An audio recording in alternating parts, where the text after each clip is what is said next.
3M is crashing down 8% after reporting its earnings before the market opens. It's currently down 12% over the last year and is going to go down even further once the market opens.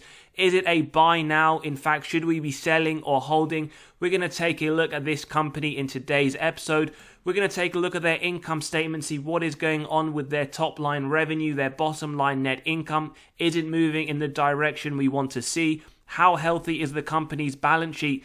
Their total cash versus their total debt, which will help indicate whether or not a dividend cut is imminent. We'll take a look at their total return over the last 5 years with some of their competitors. We'll see what the institutions are doing in the latest quarter. Are they buying? Are they selling? We'll also briefly touch upon insider selling and give our thoughts. And as always, we will take a look at that dividend safety, looking at their financial metrics and seeing whether or not this is a strong company for the future. And we will touch upon their earnings that did come out just a few hours ago. And as always, we will run it through our valuation model, getting to our intrinsic value and our acceptable buy price, given our investor margin of safety, and take a look and see what Wall Street is forecasting for 3M over the next 12 months. So let's jump straight into their earnings report. Now we can see the headline is that the 3M earnings, they did beat on the earnings per share by 11 cents with their revenue in line with analyst estimates.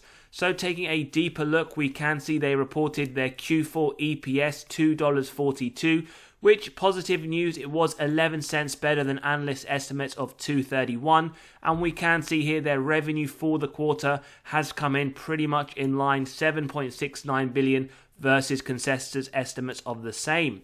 Now the reason why we can see this stock has dropped significantly, and it remains to be seen whether or not it dips even further. Their earnings per share forecasted for full year 2024 has been revised to 9.35 to 9.75, and analysts had previously estimated 9.81. So we can see their full year is going to be lower significantly than what Wall Street had anticipated. And we can see in actual fact over the last 3 months, the stock has been up 22%. So it will be interesting to see where this stock goes once the market does open. But we can see for now it is continuing to fall. So over the last year, it is down 12%. Over the last 10 years, down 17%. This will be even more again. And bear in mind, this is just purely based on share price alone. And we see its all-time highs quite some time ago now at the beginning of 2018 at $259. So right now it is trading in the midpoint, but once the bell does open, it will be towards their 52-week lows. Currently a yield of 5.5%, which will be hitting around 6% again once that market opens with the revised price. And we can see the forward P of below 12. So in terms of their top line revenue, now what we typically like to see, 3 to 7% growth year on year. 33 billion reported in 2018, 34 in 2022. So we can see very little growth over the 5 years. And in fact, on a more granular level, we see a drop from 2018 to 2019 before remaining fairly flat and then increasing and then decreasing. So a lot of inconsistencies, and we can note their trailing 12 months, they are expecting their 2023 full revenue line to be around 33 billion. So pretty much in line with where it was 2018. So their top line hasn't in actual fact moved over the last 5 years. Bottom line, well, 5.3 billion in 2018, 5.7 billion in 2022. So yes, we have seen growth over the last 5 years, but again, the inconsistencies do show. It did drop in 2019 before picking back up all the way to 21 before dropping again. And we can see a net loss is expected in 2023, which we will dive into deep once we do get that full annual report. So top line not looking great, very little movement. Bottom line, a very similar story. So let's try and gauge how healthy the company is, total cash versus total debt. It has gone from 3.2 billion cash to 5.2. So they're holding more cash than they did 5 years ago, numerically and directionally. Then let's take a look at that total debt. And what we can see, it has increased, although marginally, from 14.7 billion to 16.9. So we will take a look shortly at the net debt to EBITDA metric, which will directly correlate to that dividend safety. So looking at the industry, now we've got some competitors in the industrials. We have Hitachi, we have Smiths Group, as well as a few others. And what we can see, it should come as no surprise, this is total return, bearing in mind, including those dividends reinvested. They are one of the worst performing, down 7%. Now, when we expand that to the last 5 years, we can see 3M, again, one of the worst performing, down 31%. Now, yes, this isn't good if you have been a long-term investor, but as always, do bear in mind, past performance is never an indicator for future results. Institutions, then, what are they doing? Talk to us here. So 65% current institutional ownership. Now, 4.9 billion worth of institutional sales outflows over the period, but we can see, in fact, around double that buying over the same period. So yes, institutions are buying more than they are selling, but a few things to note. Their largest buys did come in Q2. In Q3, we see the opposite with more sales than buys, and in their latest period, in fact, we see more buying. So yes, over the last 12 months, whilst institutions are buying more, do bear in mind you always need to do your own due diligence and not to rely heavily on institutions, but it can form some part of the investment thesis. So what we do here for insider selling, insider buying, we have the stock ticker symbol. Now, we've had to go over the last year to really see any insider movement, and we can see this was by Eric, the EVP and Chief Controller. And now he sold, this was quite a while away, this was the end of April 2023, and we can see he sold around $700,000 worth. What I would say, as always, firstly, this isn't that recent, and secondly, insider selling is never really a bearish signal. As always, insiders sell for many reasons, whether it's personal or finance. The only thing I would say that is a bullish signal is insider buying, which we haven't noted here for 3M. So let's take a look at the dividend safety. As always, a score of 40, making it unsafe. Market cap 60 billion. It is a large cap company. And when we take a look at those recessionary metrics, well, we can see they have increased the dividend in the last recession. They had average growth during the recession in line with the S&P 500, and they pretty much, funnily enough, had a near recession return of negative 54 versus the S&P's negative 55. Now, one thing I would mention that I really don't like is that increase that we did see in February last year, 0.7%. The reason for this, as I always state on the channel, you want to be aiming for at least 4%. That is just to keep up in line with inflation. That is your dividends, your salary, your other income producing assets. Because if you're not getting 4%, you are effectively losing your purchasing power and taking a pay cut, as the US inflation rate over the last 40 years was 4%. Now, yes, over the last 5 years, it was okay, above inflation, plus a decent starting yield. Over the last 20 years, again, similar story, 8%.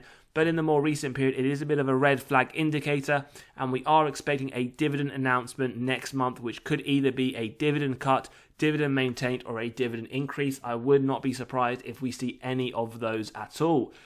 Now, in terms of dividend growth streaks, they are a dividend king. They have been increasing those dividends for 50 years or more. So let's take a look at dividend yield theory. Now, it states the company is undervalued when the current yield sits above the 5-year average. So we have our first sign of undervaluation, 5.55 versus 3.67. Bear in mind, though, we're not looking at any of these models in isolation. We will draw conclusions towards the end. Again, forward P, another sign of undervaluation, 11 versus that 5-year average of 17.2. In terms of the sector P comparison, well, 3M does sit significantly lower at 11 versus 19.9. Now, let's take a look at the free cash flow payout. Personally, I ignore the earnings. Regular viewers know it is susceptible to manipulation by management through accounting, and we have run some examples to exactly highlight this. So below 60% is my personal preference. Now, this is because for the majority of the companies, it gives me a signal that management can offer those double-digit increases to the dividend. 2022 for 3M, 88%. 2023 at 68%. It isn't the worst. It is coming down from that very high number we saw in 2022, but it is something I would keep my eye on, just given the fact that they have started to increase those dividends at a very trivial amount, in fact below 1%. Free cash flow per share, well, very little movement. If you look, $6 in 2013, just under 7 in 2022. We can see the irregularities. It does increase, it does then drop. So it is a bit of a worry, something I would consider. Although 2023, the free cash flow is expected to rise. But then again, we do see 2024 expecting to come down. So again, just something to keep an eye on throughout the earnings and the annual report that we will receive. Sales growth, it looks very cyclical, very volatile. We see some years of single-digit increase, some years of, in fact, single-digit negative growth. And what we always say for the top line for these types of companies, steady, moderate growth, 3 to 7%. And unfortunately, it is a bit of a worry because 2022 as well as 2023 are expecting single negative growth. And we can see numerically it hasn't really moved. 31 billion in 2013, 33 expected in 2023, and whilst it has barely moved, remember you need to take into account inflation, and once you do, in real numbers you can see in fact their top line is decreasing. Now, one thing they have done, which we do like to see as investors, is when they return excess cash to investor pockets by doing share buybacks. 694 million in 2013, 553 in 2023. So that is positive. If they do continue doing that, it will help investors get some value there. ROIC, it is one of the metrics that I have to look at before investing, and I do want to see 10% or more. The reason for this, when I look at management, it gives me faith that they are able to effectively allocate their capital.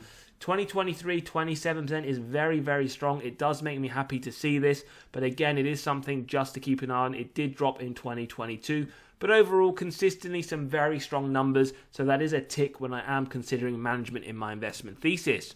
Operating margin, free cash flow margin, in fact, both very, very strong. It did rebound nicely from the drop in 2022 to 18%, and the same for the free cash flow margin. So nothing really to mention there in terms of any red flag indicators. Now, net debt to EBITDA, earnings before interest, tax, depreciation, amortization. Remember, it shows us the balance sheet strength as well as dividend safety. In 2022, it would take 3M 1.39 years to pay off all of their debt net of cash on hand. 2023 expected to be the similar rate. So again, no real worries right now based on that dividend. We can see that with their increases, it could be something that we aren't yet privy to in terms of information. And one thing I would touch upon, that we have done this in some of the deeper dives for 3M, is the litigation issues. Right now, there isn't a lot of information, but when we did look at it earlier, we were satisfied in terms of those payments, the free cash flow payments versus how much free cash flow 3M were generating. But it is something, once we do get more information, we can take a closer look at. Now let's jump into the valuation model. As always, if you enjoy the content, values being provided, smash that like button, hit the subscribe and bell button so you are continually notified of these videos as they drop. And just before we do jump into this video, if you do want to get these free weekly newsletters we are dropping every Sunday, click on the pinned comment below. It is completely free. Last week's edition was around the 7 golden dividend metrics we look at for undervalued stocks. Next week's editions, we are doing a deep dive into some undervalued companies. So now let's take a look at the valuation model, and starting off typically with the first model, it would be Graham's valuation. Now, however, the trailing 12 months earnings per share for 3M is negative $13. Therefore, this model is not relevant. It becomes redundant. And same as the multiples valuation, as we are using a negative 13 figure. And on top of that, I would find it very difficult to consider any company that is a similar shape as 3M right now in its sector. So let's take a look at the first model. Now, we are using the dividend discount model. We have the yearly dividends. Now, the growth rate has started to deteriorate. It is below 1%, and on average over the last 5 years at 2%. Now, forward looking, I have gone for a little bit more optimistic than usual at 2.5%. But as always, if you do grab a copy of the model in the pinned comments below, you can play around with these numbers. This gives an intrinsic value of not too far off the current trading price, but we do have that undervaluation signal. But bear in mind, we never look at any of these in isolation. Now, the discounted cash flow model, we have the free cash flows year on year. Average growth rate, we have the growth rate, in fact, followed by the analyst estimates and targets with the discount rate. We get the present value of future free cash flows and terminal value. Add together with the cash, subtract total debt, get to the equity value, divide by shares outstanding. Now, this gives a market value, in fact, $99, with the intrinsic value from the DCF model of $112. Again, another sign of undervaluation. So the intrinsic value here comes to the average of the two models which we have used and is $112. Pretty much both models are saying the same value, which is always good. It means we aren't too far off. And don't forget, by clicking on that pinned comment below, you can get to the intrinsic value and acceptable buy price of companies in your own portfolio and on your watch list. Now, margin of safety, we always start off with 10% if we believe it hits 3 criteria: wide moat, strong financial metrics, good forward-looking data. We can see, depending on where the price ends up after the market today, it is trading right now in the pre-market at around a 10% margin of safety. Now, Personally, for me, this is one I do hold in my portfolio. It is a very small percent, but I would be adding this as a value play, but it would really need to drop significantly. It would need to be around 25 to 30% margin of safety, so around $84 to around $78, so around that $80 mark for me to really add more shares.